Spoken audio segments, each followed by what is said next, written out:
It was May 2021 when I decided to camp by Lake Mead. I don't know what drew me there, not really. Maybe it was the vague memory of a childhood trip, the image of the water shimmering in the desert heat, or the way it felt like the kind of place where the world couldn't touch you.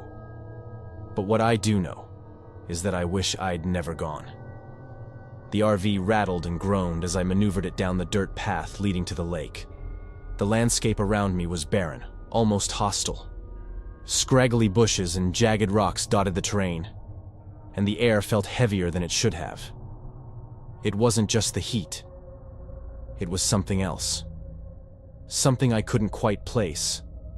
Like a shadow looming just outside your peripheral vision. By the time I reached the lakeshore, the sun was already sinking behind the horizon, its red-orange light spilling across the water. The lake stretched out before me, impossibly vast, its surface unnaturally still. It wasn't peaceful. It was dead. The moment I stepped out of the RV, the silence hit me. Not the kind of quiet you would expect in a remote place, where you might hear the occasional chirp of a bird or the rustle of wind through the trees. No. This was a silence that pressed against you, that seemed to suck the sound out of the world. Even my own footsteps felt muffled as I walked to the water's edge. I stood there for a while, staring out at the lake. There wasn't a soul in sight. Not a single boat, no other campers, nothing. It didn't make sense. Lake Mead was supposed to be a popular spot, wasn't it? The thought flickered through my mind, but I brushed it off.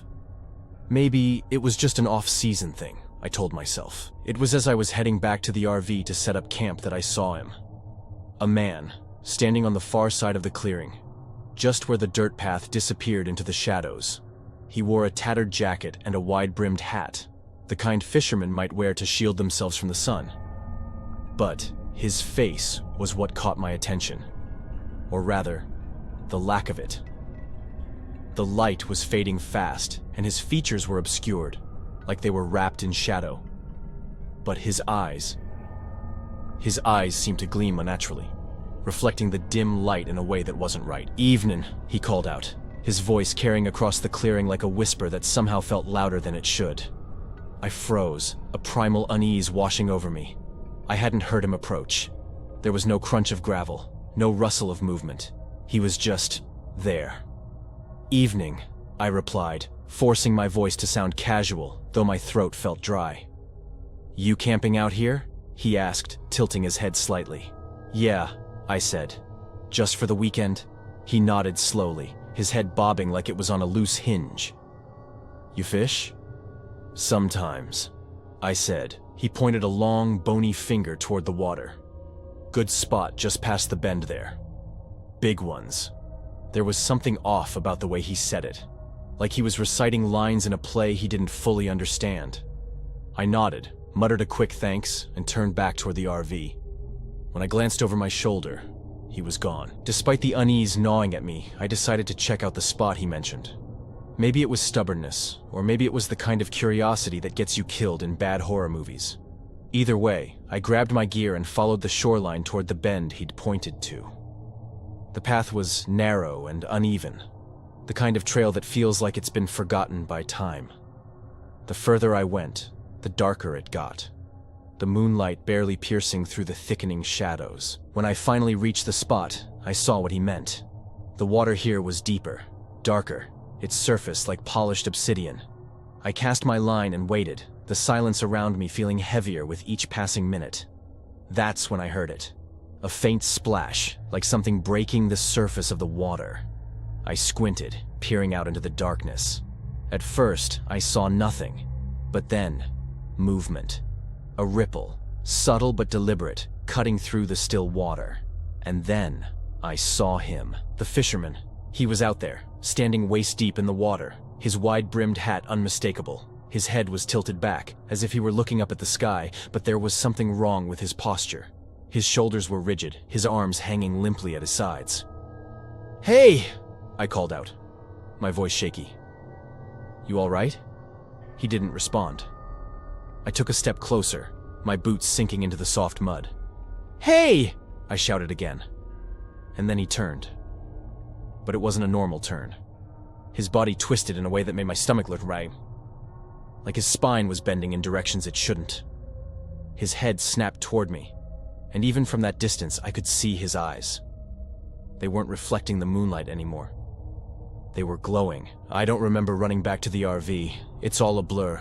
Branches clawing at my arms, the ground slipping beneath my feet, the sound of my own ragged breathing drowning out everything else. When I finally slammed the door shut behind me, I locked it and collapsed against it, my heart hammering in my chest. The silence had returned, but it wasn't comforting. It was suffocating. I peered out the window, my eyes scanning the darkness for any sign of him. The clearing was empty, but I couldn't shake the feeling that I was being watched.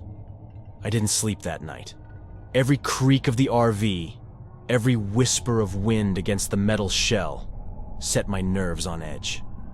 At one point, I thought I heard footsteps outside, but when I mustered the courage to look, there was nothing there. The next morning, I drove into the nearest town, desperate to shake the unease that clung to me.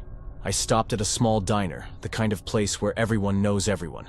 Over a cup of bitter coffee, I mentioned the fisherman to the waitress, a middle-aged woman with tired eyes. Her face paled. "Lake Mead's been closed for months," she said, her voice barely above a whisper. "What do you mean, closed?" I asked. "Since the accident," she said. "A boat capsized out there last year. They never found the guy who went missing. Fisherman named Paul wore a wide-brimmed hat, always fished the same spot near the bend." I felt the blood drain from my face. "What happened to him?" She shrugged, her expression grim. "Some say he drowned. Others say he's still out there, looking for someone to take his place." I didn't finish my coffee. I didn't even say goodbye. I just left. The image of the fisherman burned into my mind. I haven't been back to Lake Mead since. I sold the RV, moved to a different state, and tried to forget. But sometimes, late at night, I dream about the lake. In my dreams, I am back at the water's edge, the silence pressing down on me like a weight. And in the distance, I see him, standing waist deep in the water, his glowing eyes locked onto mine. And then, I wake up, drenched in sweat, the sound of his voice echoing in my ears. "Good spot past the bend there. Big ones." And I know, deep down, that one day, I will hear that voice again. But next time, I won't wake up. My name is Ian Matthews, and I need to tell you what happened to me in August 2022. It's not just a memory. It's a shadow that clings to me, a nightmare that won't let go. I'd rented an RV and booked a campsite just outside Bar Harbor, Maine. The idea was to escape my city life and recharge in the serenity of nature. I imagined hikes through Acadia, starlit nights, and the kind of quiet that heals the soul. But the quiet I found wasn't peaceful. It was suffocating. The RV park was small, tucked into the edge of a forest that seemed older than time. My spot was near the tree line, where the shadows stretched long, even during the day. The first afternoon was unremarkable. I set up camp, made a quick dinner, and sat by a small fire, listening to the rustle of leaves in the breeze. It started around 10 p.m. A sound, low, rhythmic, almost indistinct.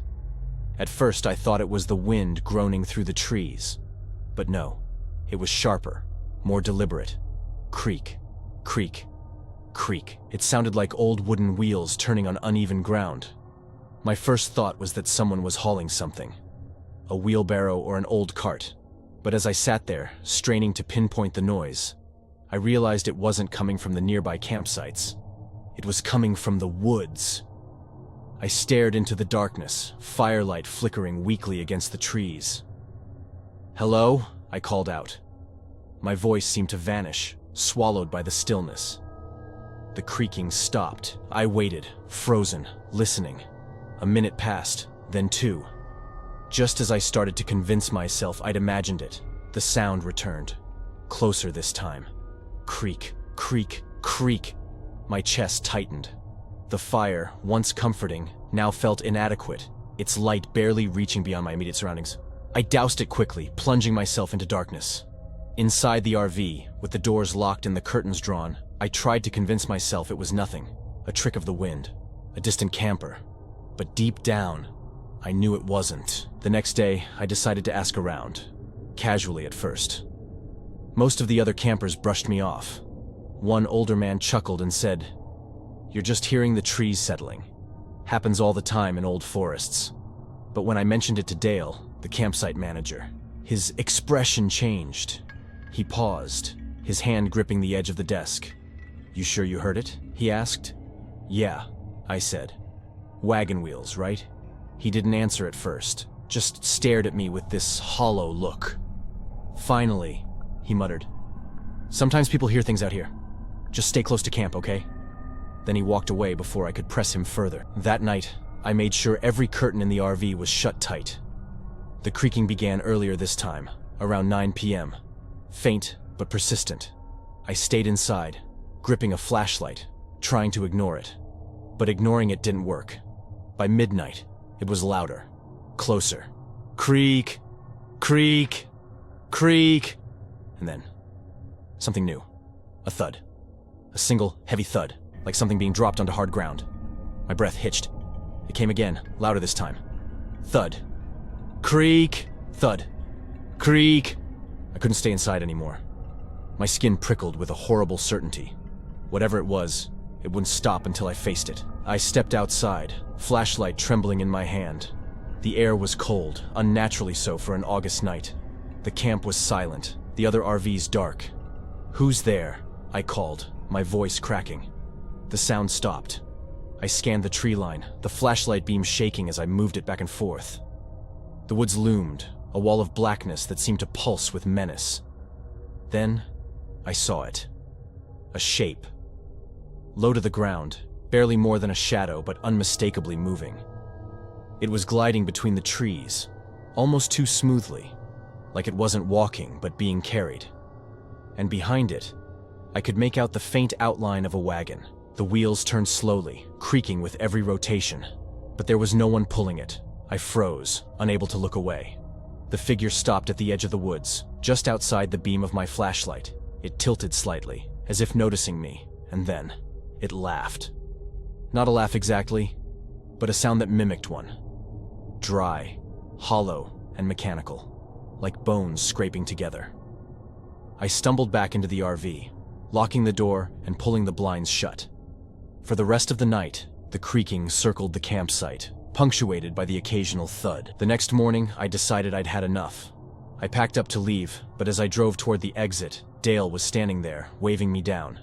"You leaving?" he asked, though he already knew the answer. "What the hell is out there?" I demanded. He sighed, looking older than he had the day before. "This place, it's got history. Used to be a settlement here, back in the 1800s. They say a family disappeared. Their wagon found abandoned in the woods. No one knows what happened to them. Or at least, no one talks about it." I stared at him, waiting for him to say more, but he just stepped back and waved me on. That night, I stayed at a small motel in Bar Harbor. I didn't care about the cost.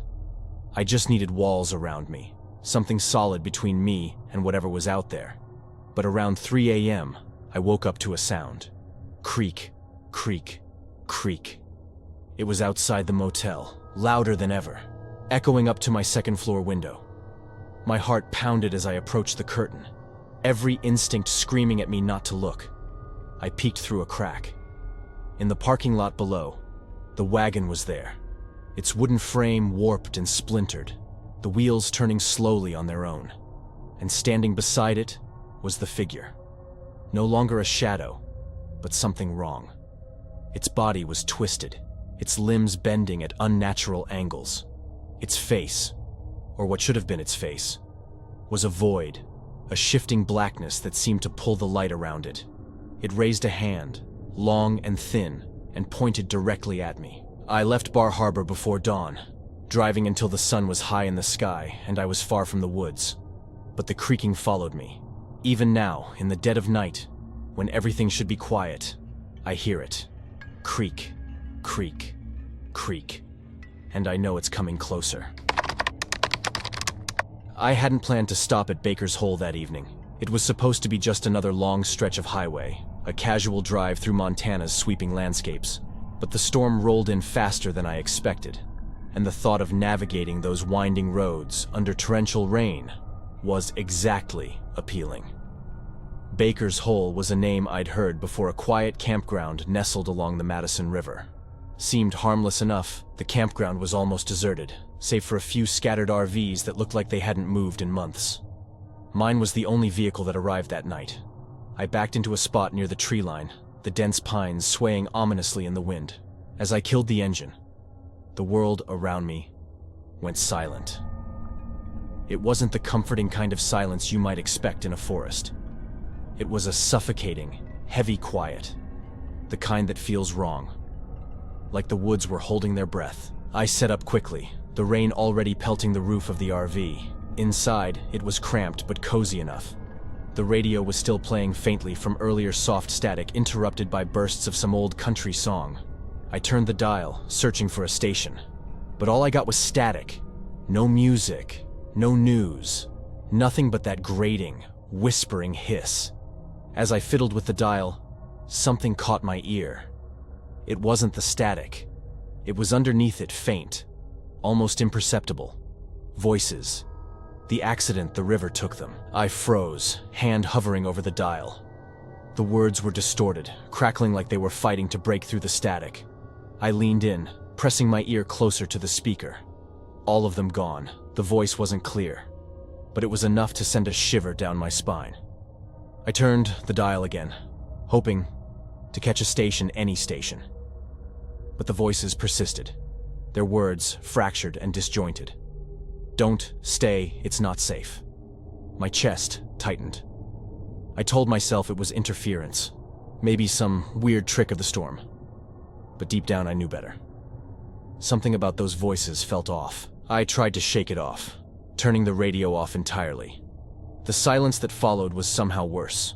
I could still hear the faint hum of static, almost like it had seeped into the air around me. I busied myself with dinner, trying to ignore the unease gnawing at the edges of my mind.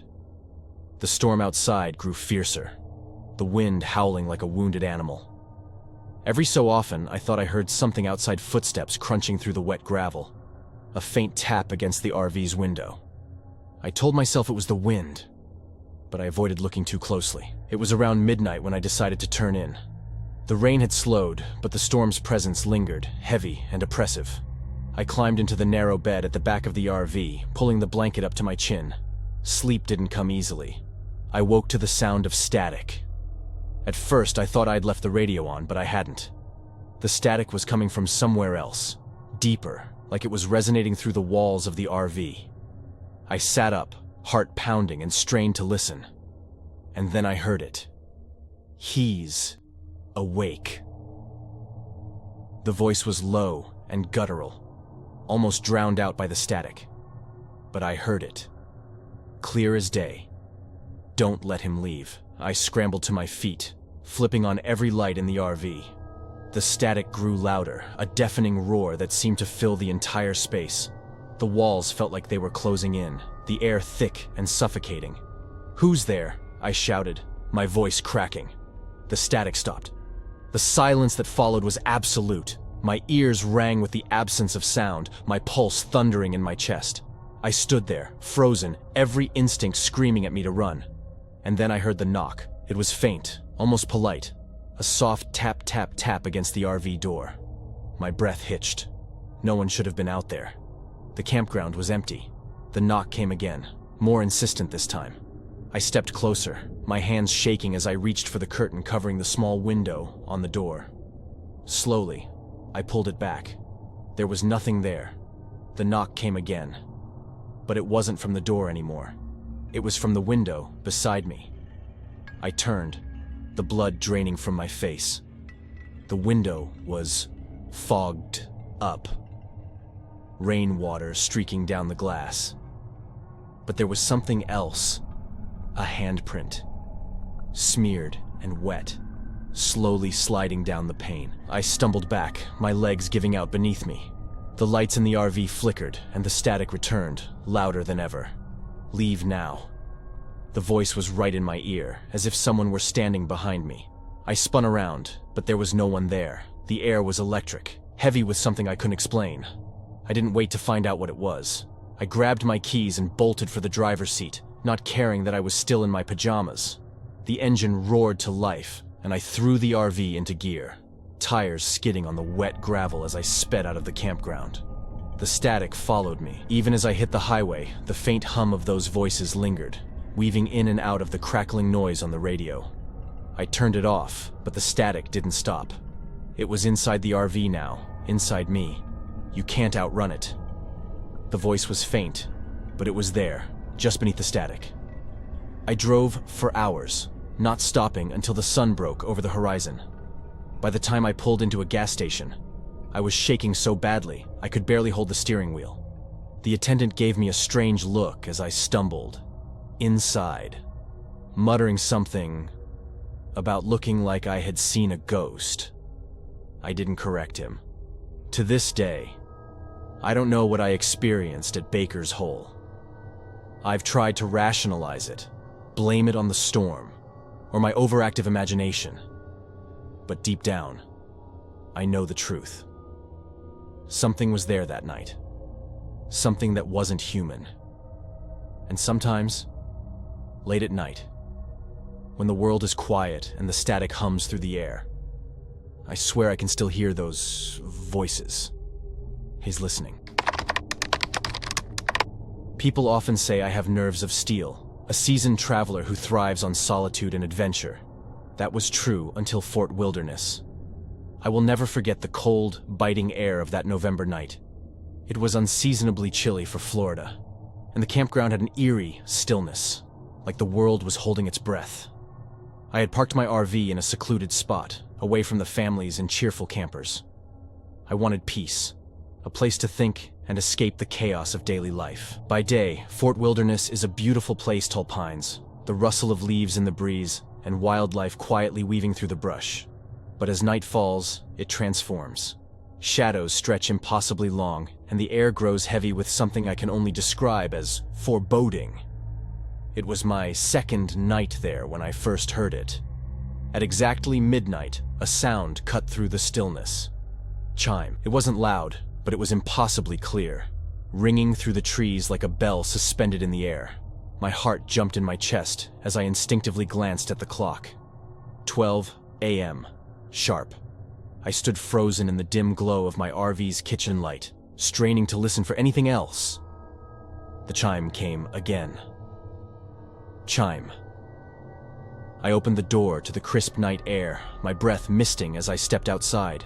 The forest around me was silent, unnaturally so.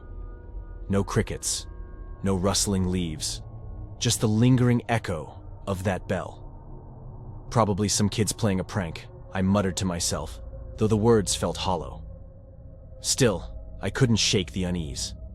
I locked the door, double-checked the windows, and tried to sleep. The next day, I explored the campground. Families wandered by, laughing and chatting, their kids running wild with carefree abandon. I envied their ease. I considered asking someone about the sound, but stopped myself. What would I say? Did you hear a phantom bell in the middle of the night? I would sound insane.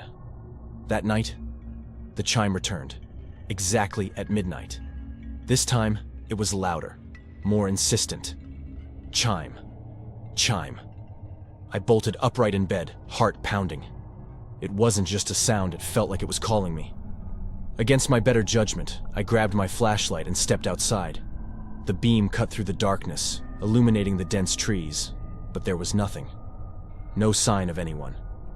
The sound came again, closer now.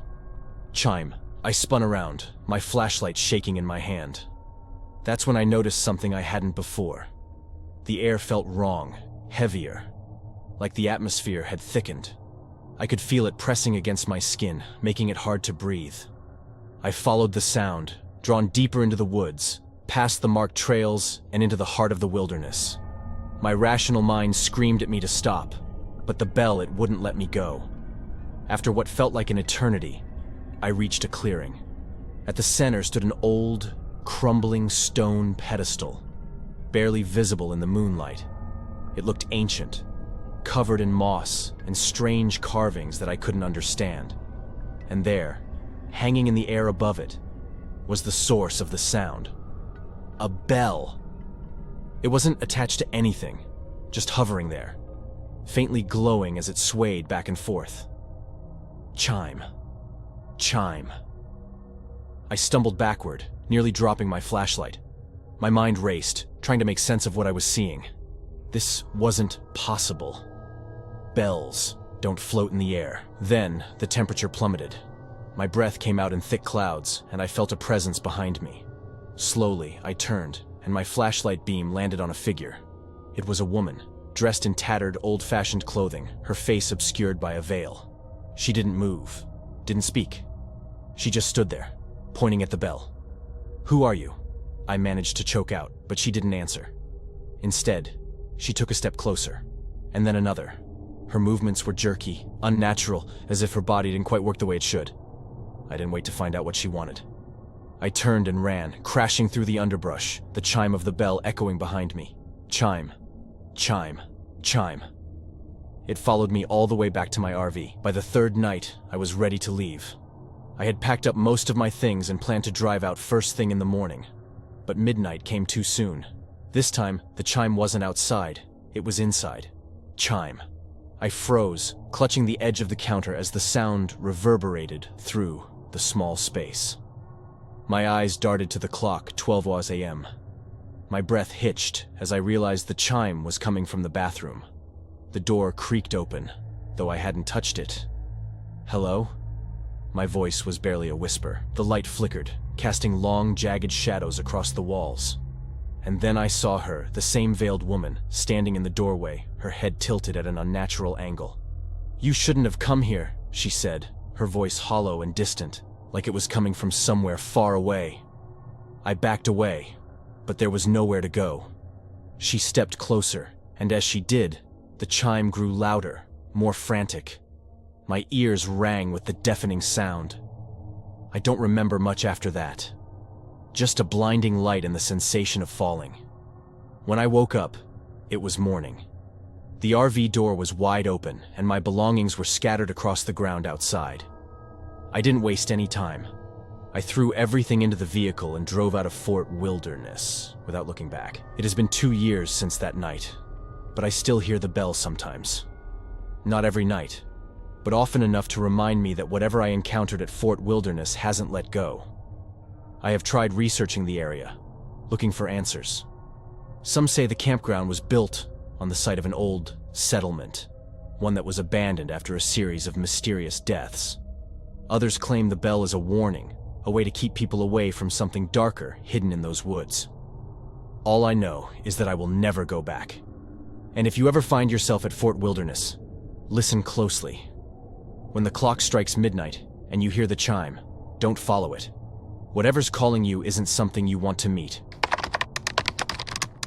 Yosemite National Park, June 2017. A place of untamed beauty, where the mountains carve into the sky and the air feels heavier, alive with the weight of centuries. I had been on the road alone for weeks, traveling in my RV, searching for something I couldn't quite name. Freedom, maybe. Or escape. But when I pulled into the secluded campground on the park's outskirts, I couldn't shake the uneasy feeling that settled over me like a shadow. The campground was almost empty, just me and one other RV parked at the far end. Their curtains were drawn tight and no one stirred. Good. I liked solitude, or at least, I thought I did. The spot I chose was at the edge of the forest, where the towering pines formed a dark wall that swallowed sound and sunlight. It was perfect for a quiet night, or so I told myself. That afternoon, I decided to explore. The main trail was well marked and wide, but as I walked, I noticed something odd. About a mile in, a narrow, overgrown path veered off to the right, barely visible beneath the underbrush. It wasn't on the map, and something about it called to me, like a whisper, just at the edge of hearing. I hesitated. I am not the kind of guy who scares easily, but there was something wrong about that trail. The way the trees seemed to lean closer together over it, their gnarled branches forming a canopy so thick that the sunlight couldn't penetrate. It felt untouched, forgotten, as if the world had moved on and left it behind. Still, I couldn't resist. Curiosity has always been my downfall. As I stepped onto the path, the air changed. It was cooler, heavier, and carried a faint metallic tang, like blood or rust. The sound of the forest fell away, replaced by an oppressive silence that seemed to press against my ears. My footsteps sounded too loud on the uneven ground, and I realized I was holding my breath without meaning to. The trail twisted and turned, leading me deeper into the forest. Time felt slippery, like I had been walking for hours, but the light hadn't changed. The trees began to look the same, blackened trunks with jagged scars, like claw marks raked across their bark. I thought I heard movement behind me, the crunch of leaves underfoot. But every time I stopped and turned, the forest was still. I told myself it was just an animal. Maybe a deer or a raccoon. Maybe. Then I saw it. A strange marking carved into one of the trees. A crude symbol, like an eye with jagged lines radiating outward. It wasn't the kind of thing nature did on its own. Someone had put it there. I looked around and saw another, and another. The same symbol repeated on the trees ahead, each one more jagged and uneven than the last, as if the hand that carved them had grown frantic. I should have turned back. I should have run. But something about the trail pulled me forward, like a hand on my back, guiding me deeper into the woods. The forest grew darker, the trees denser. The air was thick and damp, and the smell of decay hung heavy.